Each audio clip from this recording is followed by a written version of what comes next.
After 15 months and more than 250,000 flights, the Berlin airlift officially came to an end. The Berlin airlift started on June 24th, 1948, when Soviet forces blockaded rail, road, and water access to Allied controls of Berlin.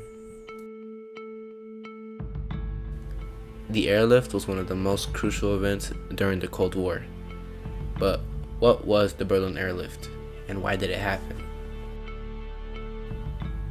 After World War II ended, the Allies divided Germany into 4 different zones so that the country would not become too strong and threaten European peace and security again.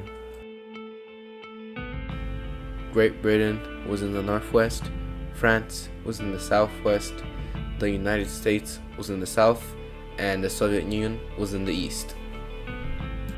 Eventually, the Western Allies formed together to create West Germany because they wanted a democratic and capitalist Germany, while Stalin wanted a communist state.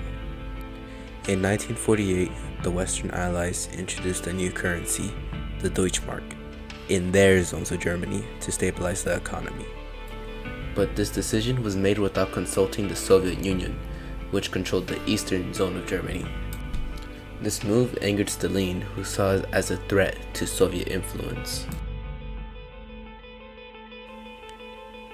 So Stalin decided to implement the Berlin blockade on June 24th, 1948. The Berlin blockade involved cutting off all road, rail, and canal access to West Berlin from the western zones of Germany, effectively isolating the city and its 2 million residents.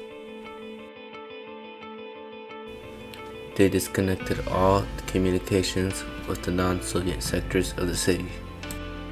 They cut the electricity in West Berlin and even made the supply trains turn around. This was an issue for West Germany because Berlin was located 100 miles inside the Soviet sector of Germany, and this meant that the west region of Berlin was completely isolated in hostile territory. This was really bad news because this region of Berlin only had enough food to last about 36 days and nearly only 45 days worth of coal.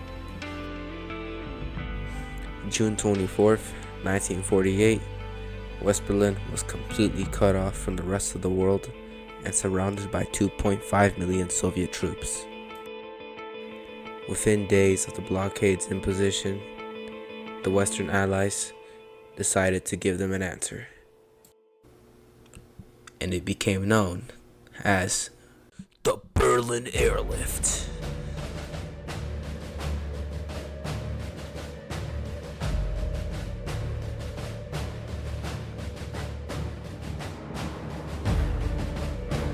The Allies initiated airlift operations into West Berlin, dispatching planes with essential supplies such as food, coal, and other vital necessities. Initially, progress was slow, but soon thereafter, West Berlin saw a continuous flow of supplies pouring in by the minute. The rate at which these planes were landing was 1 every 3 minutes. And the Soviets couldn't do anything to stop these flights because if they had opened fire, it would have been considered an act of war. And as a result, the planes were permitted to land, delivering much needed items and food to the people of West Berlin. In April 1949, the Soviets came to the realization that their blockade was ineffective and ultimately futile. And on May 12, 1949, the Soviet blockade of Berlin was lifted. Even after the Berlin blockade was lifted, they continued to send planes for several months. More than 300 US pilots participated in the airlift. There were 101 deaths caused by crashes during the airlift. The airlift cost $224 million. But most people thought that was a small amount to pay for the people in West Berlin to be safe and free.